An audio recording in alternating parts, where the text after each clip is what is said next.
Յուրաքանչյուր տարի ապրիլի 25-ին նշվում է մալարիայի դեմ պայքարի միջազգային օրը։ 2025 թվականին կարգախոսը հնչում է այսպես. մալարիան ավարտվում է մեզանով։ Դա նշանակում է, որ մեզանից յուրաքանչյուրը կարևոր դեր ունի մալարիայի հաղթահարման գործընթացում։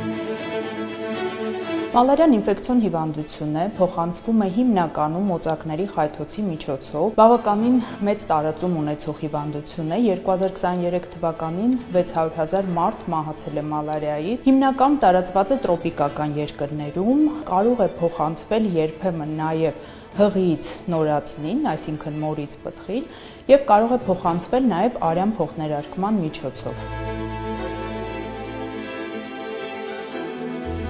2011 թվականից Հայաստանը Առողջապահության համաշխարհային կազմակերպության կողմից համարվում է մալարիայից զերծ գոտի, սակայն դա չի նշանակում, որ մենք չենք ունենում մալարիայի դեպքեր, դրանք բերովի դեպքեր են, այսինքն մարդիկ հիվանդանում են տրոպիկական երկրներում, հետ են վերադառնում հիվանդության գաղտնի շրջանում և հիվանդությունը արդեն առաջանում է այստեղ Հայաստանում։ Մեր գերնպատակը այն է, որպեսզի մենք չթողենք այդ դեպքերից հետագայում արդեն մեր երկրում հիվանդության տարածում։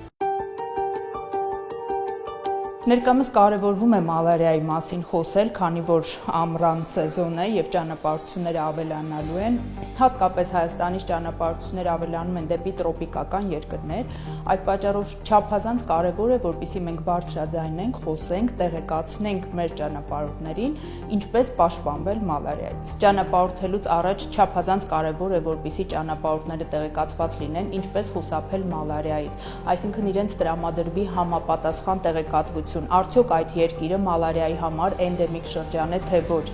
ինչ հագուստ կրեն, ինչ քսուկներ օգտագործեն, ինչպես իրենց ընդհանրապես պահեն, որպեսզի հետ վերադառնալուց հետո իրենց հետ չբերեն նաև մալարիան։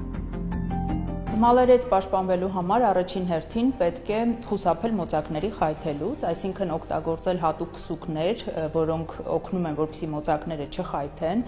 հատկապես արևադարձային երկրներ մեկնելիս աշխատել հագնել ավելի երկար հագուստ, որպեսզի էլի մոծակների խայթելուց խուսափենք, գիշերը քնելուց օգտագործենք ցանցեր մահճակալի վրա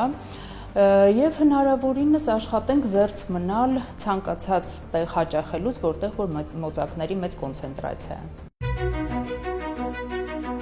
Մալարիայի հիմնական կլինիկական նշանը տենդն է, այսինքն ջերմության բարձրացումը։ Ջերմությունը բարձրանում է դողով, սարսուռով, հիվանդի մոտ առաջանում է մկանահոդացավեր, դրան զուգահեռ կարող է լինել սրտխառնոց, փսխում, սակայն հիմնական ախտանիշը դա ջերմության բարձրացումն է։ Հետագայում հիվանդի մոտ կարող է լինել նաև անեմիա, այսինքն արյան կարմիր գնդիկների նվազում, ինչը որ պայմանավորված է նրանով, որ մալարիայի հարուցիչը բազմանում է հենց այդ բջիջներում։